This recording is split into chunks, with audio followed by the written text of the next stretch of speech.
हाय everyone, केम छो मजामा? Welcome to our YouTube channel Ankur Vidya संकुल।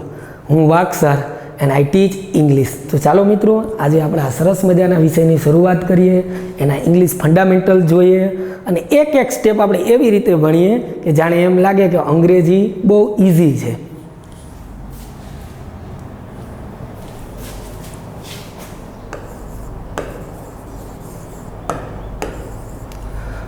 अंग्रेजी आम जोईए तो अंग्रेजी भाषा अत्यारे आधुनिक जमाना में बहु प्रचलित है और हरेक जगह इंग्लिशनी बहु जरूरियात है।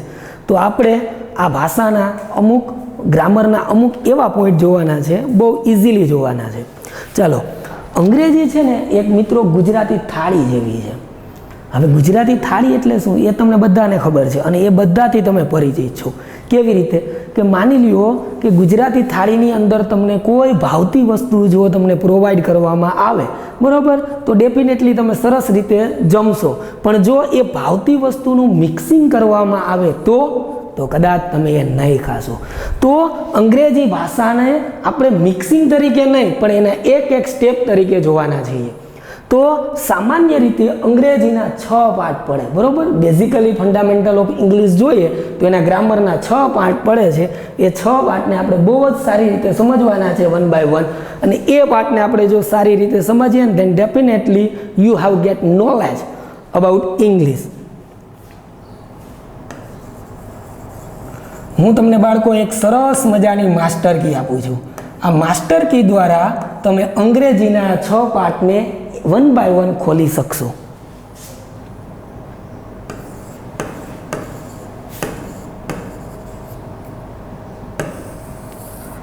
देर are 2 types in English grammar. एक में क्रिया आवती होय बाळको अने एक में क्रिया न आवती होय बाळको। हवे सौथी पहला बाळको तमने प्रश्न ए थाय कि आ क्रिया एटले शुं? क्रिया कोने कहेवाय? कारण के शब्द ज मैं अहींया क्रिया लख्यो छे। तो बाळको खास समझवा जेवी बाबत, क्रिया एटले शुं, क्रियाने केम ओळखाय? तो के एवो शब्द जे शब्द पाछळ बंध बेसतुं जो वू लागी जाय तो समजी लेवुं बाळको, तेने चोक्कस क्रिया कहेवाय। एक्जाम्पल माटे जेम के खा वू, बोल वू, रम वू, सॉरी, चाल वू, नाच वू, गा वू। आ एवा शब्दों छे जेनी पाछळ बंध बेसतुं शुं लागी जाय छे? वू। माटे एने कहेवाय क्रिया। हवे हजी तमारे थोड़ुं आगळ जोवुं होय तो आपणे जोईए, जेम के आपणी उपर ज आ बोर्ड छे। चालो, शुं छे? बोर्ड। हवे अहींया लखुं छुं बोर्ड। हवे आ बोर्डनी पाछळ शुं बंध बेसतुं वू लागे छे? चालो लगाड्યું तो शब्द शुं बन्यो? तो के बोर्ड वू। हवे आवुं बेसे छे बंध बेसतुं? नहीं। तो एनो मतलब एम कि ए क्रिया नहीं। कोई पण शब्दने जो ओळखवो होय तो खास करीने ए जोवानुं कि एवा शब्द पाछळ बंध बेसतुं वू लगाडवानुं अने ए जो बेसी जाय तो समजवानुं कि ए क्रिया छे।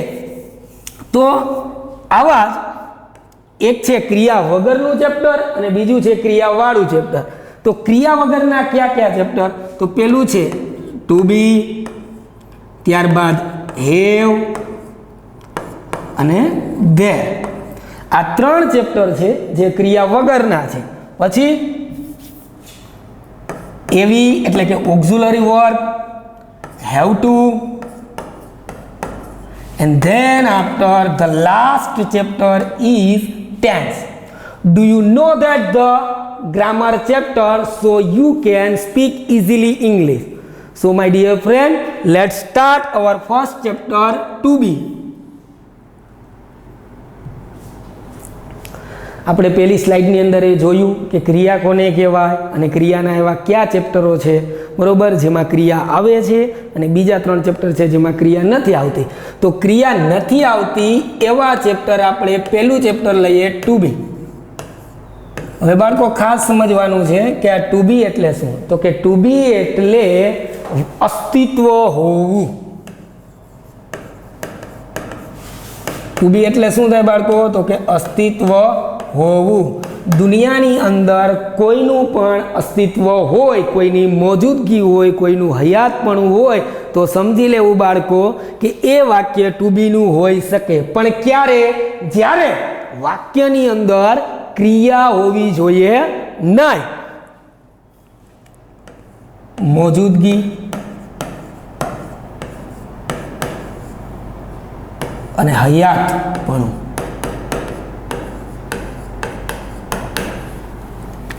ચાલો હવે આપણે ટુ બીને સમજીએ. ટુ બી એટલે શું? તો કે ટુ બી એટલે અસ્તિત્વ હોવું. ટુ બીની અંદર 3 પ્રકાર મળે છે. એક છે ટુ બી વર્તમાન કાળ, બીજું ટુ બી ભૂતકાળ અને ત્રીજું છે ટુ બી ભવિષ્યકાળ. બાળકો ટુ બી વર્તમાન કાળના 3 પ્રકાર પડે છે. સોરી, ટુ બીના 3 પ્રકાર પડે છે. ટુ બી વર્તમાન કાળ, ટુ બી ભૂતકાળ અને ટુ બી ભવિષ્યકાળ. ટુ બી વર્તમાન કાળ કોને કહેવાય? તો કે વાક્યની અંદર જો તમને અસ્તિત્વ જોવા મળતું હોય અને એનો છેલ્લો શબ્દ જો છે, છો, છું, છીએ હોય તો સમજી લેવું કે આ ચેપ્ટર છે એ ટુ બી વર્તમાન કાળનું છે. એવી જ રીતે ટુ બી ભૂતકાળ એટલે કે વાક્યની અંદર બાળકો જો તમને અસ્તિત્વ જોવા મળતું હોય અને એનો જો છેલ્લો શબ્દ તાતી તોતું હોય તો સમજી લેવું કે એ ચેપ્ટર છે ટુ બી ભૂતકાળનું. એવી જ રીતે બાળકો વાક્યની અંદર જો તમને અસ્તિત્વ જોવા મળતું હોય પ્લસ એનો છેલ્લો શબ્દ સ, શેષો, સુષ્ય હોય તો સમજી લેવું કે એ ચેપ્ટર છે ટુ બી ભવિષ્યકાળ. ઓકે, હવે જોઈએ કે ભાઈ ટુ બી વર્તમાન કાળના અંગ્રેજીના 3 રૂપ પડે છે. કેટલા રૂપ પડે? 3. ક્યાં ક્યાં? તો કે એમ, ઇઝ અને આર. ટુ બી ભૂતકાળના અંગ્રેજીના 2 રૂપ પડે છે, જેમ કે વોઝ અને વેર. અને ટુ બી ભવિષ્યકાળનું અંગ્રેજીનું 1 રૂપ પડે છે, વિલ બી. હવે શેલ બી છે પણ એનો આપણે અત્યારે યુઝ કરવો નથી, કારણ કે સામાન્ય રીતે in the English language generally we can use a will be, so that's why we can not use a shall be. Okay, ચાલો હવે એક વખત ફરીથી આને રિવાઇઝ કરી લઈએ. તો કે ટુ બી એટલે શું? તો કે ટુ બી એટલે અસ્તિત્વ હોવું, દુનિયામાં કોઈની મોજૂદગી હોય, કોઈનું હયાતપણું હોય તો એને ટુ બી કહેવાય. ઓકે, હવે ટુ બીના કેટલા પ્રકાર પડે? તો કે 3. કાં તો ટુ બી વર્તમાન કાળ હોય, કાં તો ટુ બી ભૂતકાળ હોય અને કાં તો ટુ બી ભવિષ્યકાળ હોય. દુનિયાનું કોઈ પણ ટુ બીનું સેન્ટેન્સ આવે તમારી સામે તો સમજી લેવું કે આ 3માંથી કોઈ એક હોય. પણ એને ઓળખાય કેવી રીતે? તો કે વાક્યની અંદર જો અસ્તિત્વ પ્લસ છેલ્લો શબ્દ છે, છો, છું, છીએ હોય તો સમજી લેવું કે આ ચેપ્ટર છે એ ટુ બી વર્તમાન કાળનું છે. એવી જ રીતે વાક્યની અંદર જો બાળકો તમને અસ્તિત્વ જોવા મળતું હોય અને એનો છેલ્લો શબ્દ તાતી થતું હોય તો સમજી લેવું the chapter is according to be ભૂતકાળ. એન્ડ ધ લાસ્ટ તમને સેન્ટેન્સની અંદર અસ્તિત્વ જોવા મળતું હોય અને છેલ્લો શબ્દ શેષો સુષ્ય હોય તો સમજી લેવું કે ટુ બી ભવિષ્યકાળ. ટુ બી વર્તમાન કાળના 3 રૂપ છે. ક્યાં ક્યાં? તો કે એમ, ઇઝ, આર. ટુ બી ભૂતકાળના 2 રૂપ છે. ક્યાં ક્યાં? તો કે વોઝ અને વેર. ટુ બી ભવિષ્યકાળનું 1 રૂપ છે. કયું? તો કે વિલ બી. ચાલો હવે જોવાનું એ છે શું? તો તમને એ કેમ ખબર પડશે કે આ કાળ ટુ બી વર્તમાન કાળનું છે, આ સેન્ટેન્સ છે ટુ બી ભૂતકાળનું છે કે આ સેન્ટેન્સ છે ટુ બી ભવિષ્યકાળનું છે? માય ડિયર ફ્રેન્ડ, સૌ પ્રથમ જો તમને ચેપ્ટર ઓળખતા આવડી જાય સો definitely you how a knowledge about English grammar. આપણે એક બીજી સ્લાઇડની અંદર જોઈ લઈએ. પહેલાં ચેપ્ટર ઓળખી લઈએ. માની લો કે મેં એક વાક્ય લખ્યું હોય કે આ બકરી છે, તો સૌ પ્રથમ શું કરવાનું? First of all my dear friend, you can identify the chapter. Okay, which one is here? So my dear friend, પહેલા એ જોવાનું કે આ વાક્યની અંદર ક્રિયા છે તો કે નહીં. ક્રિયા નથી તો કેટલા ચેપ્ટર હોય? તો કે 3. ક્યાં ક્યાં? કાં તો ટુ બી હોય, કાં તો હેવ હોય અને કાં તો ધેર હોય. હવે હેવ અને ધેર અત્યારે આપણે શીખ્યા નથી, મતલબ કયું હોય તો કે ટુ બી. શા માટે ભાઈ ટુ બી જ હોય? કારણ કે બકરીનું શું દેખાય છે તો કે અસ્તિત્વ જોવા મળે છે, માટે આ ચેપ્ટરનું નામ શું થયું? ટુ બી. હવે ટુ બીની અંદર કાં તો વર્તમાન કાળ, કાં તો ભૂતકાળ અને કાં તો ભવિષ્યકાળ. વાક્યનો છેલ્લો શબ્દ શું છે તો કે છે. જે વાક્યની અંદર અસ્તિત્વ જોવા મળતું હોય અને જો એનો છેલ્લો શબ્દ છે, છો, છું, છીએ હોય તો સમજી લેવું કે એ ટુ બી વર્તમાન કાળ હોય. તો ચાલો આવી જ રીતે આપણે આ ચેપ્ટર ઓળખ્યા. હજી એક બીજું એક્ઝામ્પલ જોઈએ. જેમ કે અમે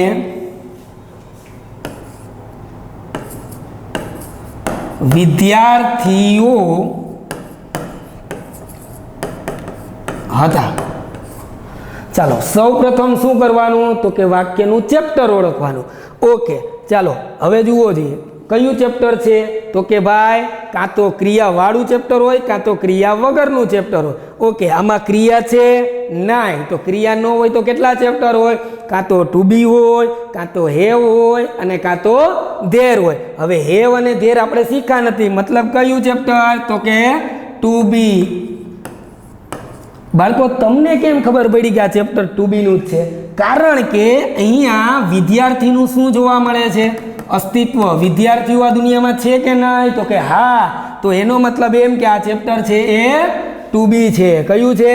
ટુ બી. ટુ બીની અંદર તો કે જો વાક્યનો છેલ્લો શબ્દ તાતી તોતું હોય તો સમજી લેવું કે એ છે ટુ બી ભૂતકાળ.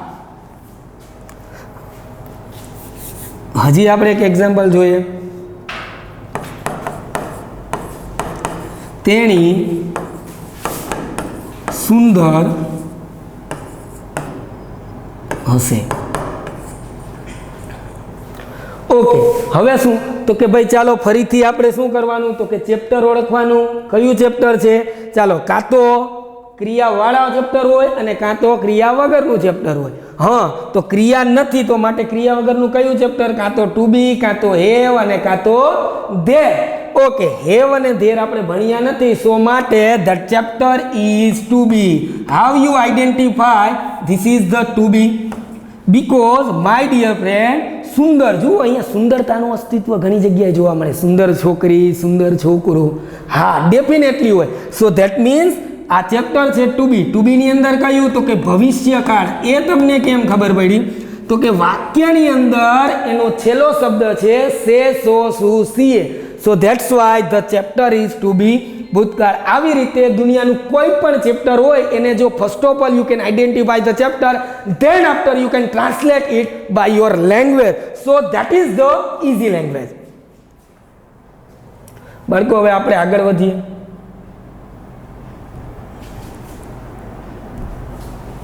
ફરીથી જોઈ લઈએ ટુ બી એટલે શું તો કે ટુ બી એટલે અસ્તિત્વ હોવું, મોજૂદગી, હયાતપણું. ટુ બી વર્તમાન કાળના અંગ્રેજીના કેટલા રૂપ છે? 3. ક્યાં ક્યાં તો કે એમ, ઇઝ અને આર.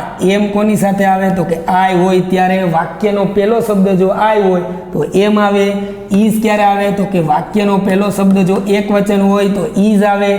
આર ક્યારે આવે તો કે વાક્યનો પહેલો શબ્દ જો બહુવચન હોય તો આર આવે. એવી રીતે ટુ બી ભૂતકાળ. ટુ બી ભૂતકાળના અંગ્રેજીના કેટલા રૂપ છે તો કે 2. ક્યાં ક્યાં તો કે વોઝ અને વેર. વોઝ ક્યારે આવે તો કે વાક્યનો પહેલો શબ્દ જો એક વચન હોય તો વોઝ. વેર ક્યારે આવે તો કે વાક્યનો પહેલો શબ્દ બહુવચન હોય તો વેર. હવે ટુ બી ભૂતકાળ, ટુ બી ભવિષ્યકાળ. ટુ બી ભવિષ્યકાળના અંગ્રેજીનું એક રૂપ છે કયું તો કે વિલ બી. વિલ બી ક્યારે આવે તો કે બધે. બધે એટલે તો કે વાક્ય એક વચન હોય તો બી ભલે અને વાક્ય બહુવચન હોય તો બી ભલે. મિત્રો આ સરસ રીતે આપણે આઈડેન્ટિફિકેશન કર્યું. હવે આપણે આગળની સ્લાઇડની અંદર જોઈએ.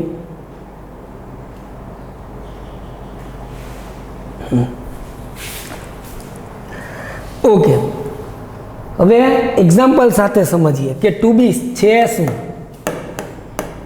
જેમ કે માની લ્યો તેણી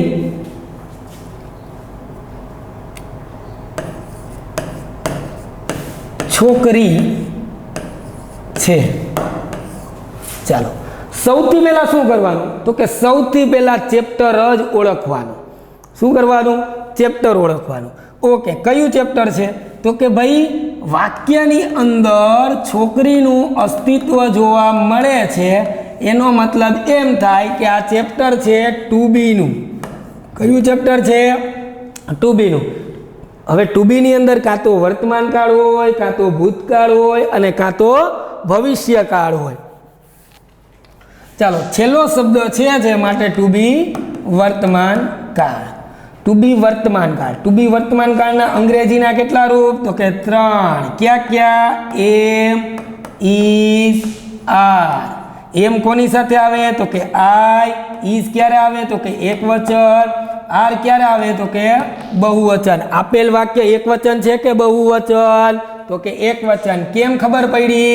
કારણ કે આપેલ વાક્યની અંદર છોકરી એક જ છે, માટે આપેલ વાક્ય એકવચન છે. ચાલો અંગ્રેજી કરીએ.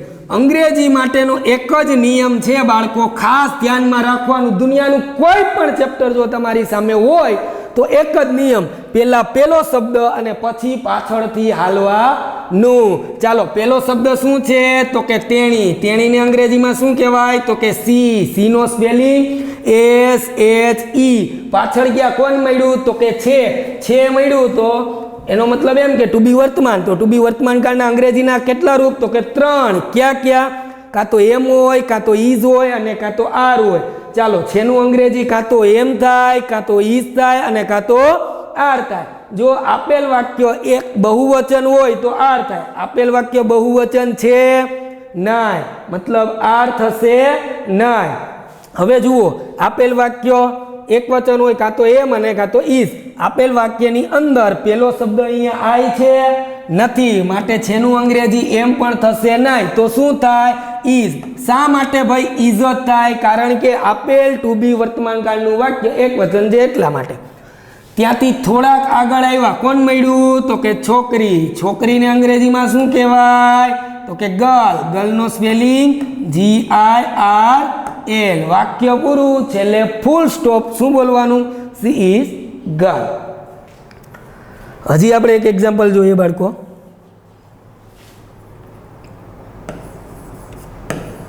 અમે વિદ્યાર્થીઓ છીએ. ચાલો, સૌપ્રથમ શું કરવાનું? તો કે ચેપ્ટર ઓળખવાનું. કયું ચેપ્ટર છે? કાં તો 2B હોય, કાં તો હેવ હોય, કાં તો ધેર હોય, કાં તો એવી હોય, કાં તો હેવ ટુ હોય અને કાં તો ટેન્સ હોય. જો વાક્યની અંદર ક્રિયા હોય તો કે એવી, હેવ ટુ અને ટેન્સ. પણ જો વાક્યની અંદર ક્રિયા ન હોય તો 2B, હેવ અને ધેર. આપેલ વાક્યની અંદર ક્રિયા છે તો કે ના, એટલે માટે આ ચેપ્ટર કાં તો 2B નું હશે, કાં તો હેવનું હશે અને કાં તો ધેરનું હશે. હેવ અને ધેર આપણે શીખ્યા નથી, માટે આ ચેપ્ટર છે 2B નું. એ કેમ ખબર પડી બાળકો કે આપેલ આ ચેપ્ટર 2B નું જ છે? કારણ કે આપેલ ચેપ્ટરની અંદર અહીંયા વિદ્યાર્થીઓનું શું જોવા મળે છે? અસ્તિત્વ. માટે ચેપ્ટરનું નામ થયું 2B. હવે 2B ની અંદર કાં તો વર્તમાન કાળ, કાં તો ભૂતકાળ અને કાં તો ભવિષ્યકાળ. જો કોઈ પણ વાક્યનો છેલ્લો શબ્દ છે, છો, છું, છીએ હોય તો સમજી લેવું કે 2B વર્તમાન કાળ જ હોય. ચાલો, 2B વર્તમાન કાળના અંગ્રેજીના કેટલા રૂપ છે? 3. ક્યાં? એમ, ઇઝ અને આર. એમ ક્યારે આવે? તો કે આઈ હોય ત્યારે. ઇઝ ક્યારે આવે? તો કે એક વચન હોય ત્યારે. આર ક્યારે આવે? તો કે બહુવચન હોય ત્યારે. ચાલો, આપેલ વાક્ય એક વચન છે કે બહુવચન? તો કે બહુવચન. કેમ ખબર પડી? તો કે વિદ્યાર્થી એક નથી પણ એક કરતાં વધારે છે, માટે અહીંયા છેનું અંગ્રેજી થશે આર. ચાલો, અંગ્રેજી કેમ કરવાનું બાળકો? તો કે પહેલો શબ્દ અને પછી પાછળથી ચાલવાનું. પહેલો શબ્દ શું છે? પહેલો શબ્દ છે અમે. અમેનું અંગ્રેજી શું થાય? તો કે વી. પાછળ ગયા કોણ મળ્યું? તો કે છીએ. છીએનું અંગ્રેજી શું? કાં તો એમ, કાં તો ઇઝ અને કાં તો આર. જો આપેલ વાક્ય એક વચન હોય તો એમ ઇઝ આર થાય, પણ એક વચન નથી, માટે એમ અને ઇઝ નહીં થાય. તો છેનું અંગ્રેજી શું થશે? તો કે આર. ત્યાંથી આગળ ગયા કોણ મળ્યું? તો કે વિદ્યાર્થીઓ. વિદ્યાર્થીઓને અંગ્રેજીમાં શું કહેવાય? તો કે સ્ટુડન્ટ. સ્ટુડન્ટનો સ્પેલિંગ શું? તો કે STUDENT. પણ આપેલ વર્ડ બહુવચન છે, માટે પાછળ એને એસ લાગશે. આ વાક્ય પૂરું. સમજાણું બાળકો? ચાલો આગળ જોઈએ.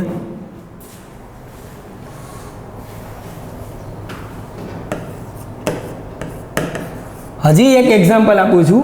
પેલી ગાય હતી. સૌ પ્રથમ whenever you see the sentence, first of all you can identify the chapter, then after you can translate. Okay my dear friend, you see that the first chapter પેલી ગાય હતી. So first of all which one chapter is here? To be have there whatever. Okay, in the sentence you can see that the અસ્તિત્વ of ગાય એટલે કે ગાયનું અસ્તિત્વ જોવા મળે છે. So definitely my dear friend, the chapter name is to be. Okay, so what in the to be, which one? Now you see that the last word is tatitotu. The last word is tatitotu, so that's why the chapter is to be bhutkaળ. Okay my dear friends, to be ભૂતકાળના અંગ્રેજીના કેટલા રૂપો છે બાળકો? તો કે ભાઈ to be ભૂતકાળના અંગ્રેજીના બે રૂપો છે, એક છે was અને બીજો છે were. વોઝ અને વેર. વોઝ ક્યારે આવે? તો કે વોઝ બાળકો એક વચન હોય તો વોઝ આવે, બહુવચન હોય તો વેર આવે. આપેલ વાક્ય એક વચન છે કે બહુવચન? તો કે એક વચન છે. ચાલો આગળ વધીએ. અંગ્રેજી કેમ કરવાનું? હંમેશા માટે the rules is only one and final. First of all you write first letter, than after you back on side. તો ફર્સ્ટ લેટર ઇઝ પેલી, પહેલા પહેલો શબ્દ અને પછી પાછળથી જ આપવાનું. પેલીનું ગુજરાતી શું થાય? તો કે ધેટ. ચાલો, ધેટનો સ્પેલિંગ THAT. પાછળ ગયા કોણ મળ્યું? તો કે હતી. હતીને અંગ્રેજીમાં શું કહેવાય? કાં તો વોઝ કહેવાય અને કાં તો વેર કહેવાય. જો આપેલ વાક્ય એક વચન હોય તો વોઝ, આપેલ વાક્ય બહુવચન હોય તો વેર. આપેલ વાક્ય એક વચન છે કે બહુવચન? એક વચન, માટે હતીનું અંગ્રેજી શું થશે? વોઝ. ત્યાંથી થોડાક આગળ ગયા કોણ મળ્યું? ગાય. ગાયને અંગ્રેજીમાં શું કહેવાય? કાવ. કાવનો સ્પેલિંગ COW. વાક્ય પૂરું. છેલ્લે તો કે ફૂલ સ્ટોપ. આખું વાક્યને કેમ બચાય બાળકો? ધેટ વોઝ કાવ. હવે અત્યારે વાત આવે આર્ટિકલની બાળકો. તો આર્ટિકલનો એક આખા ટોપિકની અંદર આપણે સમજી જઈશું. મેં કીધું એમ કે આ એક ગુજરાતી થાળી છે ભાઈ. જો આને 1 by 1 ન ભરીએ ને તો બહુ જ તકલીફ પડે. હજી આપણે એક ભવિષ્યકાળના એક્ઝામ્પલ જોઈ લઈએ.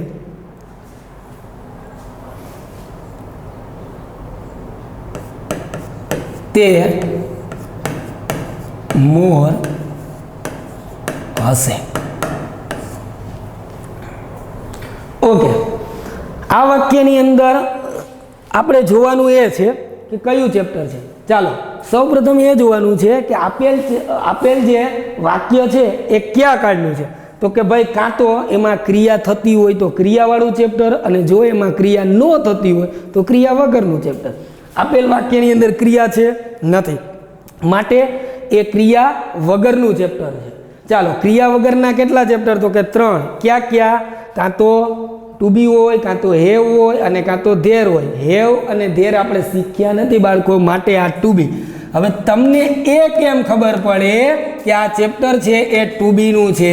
કારણ કે આપેલ વાક્યની અંદર મોરનું અસ્તિત્વ દેખાય છે. શું દેખાય છે? અસ્તિત્વ. મોરની મોજૂદગી છે, મોરનું હયાતપણું છે, માટે આ વાક્ય છે ટુ બી. ટુ બીની અંદર ભવિષ્યકાળ. એ તમને કેમ ખબર પડી? તો કે વાક્યનો છેલ્લો શબ્દ જો શેષો સુશીએ હોય તો સમજી લેવું કે એ વાક્ય છે ટુ બી ભવિષ્યકાળ. ટુ બી ભવિષ્યકાળના અંગ્રેજીના કેટલા રૂપ? એક. કયું છે? Will be. વિલ બી ક્યારે આવે? તો કે બધે. બધે એટલે એક વચન હોય તો બી ભલે અને બહુવચન હોય તો બી ભલે. ચાલો અંગ્રેજી કરીએ. પહેલા પહેલો શબ્દ અને પછી પાછળથી. આ એક જ રૂલ્સ. પહેલો શબ્દ શું છે? તો કે તે. હવે તે છે, કાં તો તેનું અંગ્રેજી કાં તો હી થાય, કાં તો સી થાય અને કાં તો ઈટ થાય. પણ અહીંયા કોઈ પુરુષ છે નહીં, માટે હી થશે નહીં. અહીંયા કોઈ સ્ત્રીની વાત છે નહીં, માટે સી થશે નહીં. તો અહીંયા કોની વાત છે? કાં તો નિર્જીવ વસ્તુ હોય, કાં તો પશુ કે પ્રાણી હોય તો તેનું અંગ્રેજી ઈટ થાય, માટે અહીંયા તેનું થશે ઈટ. પાછળ ગયા કોણ મળ્યું? તો કે સે. હવે જે વાક્યનો છેલ્લો શબ્દ શેષો સુશીએ હોય તો સમજી લેવું બાળકો કે ભવિષ્યકાળ હોય. આ વાક્યની અંદર અસ્તિત્વ દેખાય છે અને છેલ્લો શબ્દ શેષો સુશીએમાંથી કોઈ એક છે, માટે આ વાક્ય ટુ બી ભવિષ્યકાળ છે. ટુ બી ભવિષ્યકાળનું અંગ્રેજીનું રૂપ છે વિલ બી. તો હશેનું અંગ્રેજી શું થાય? Will be. ત્યાંથી આગળ ગયા કોણ મળ્યું? મોર. મોરને અંગ્રેજીમાં શું કહેવાય? પીકોક.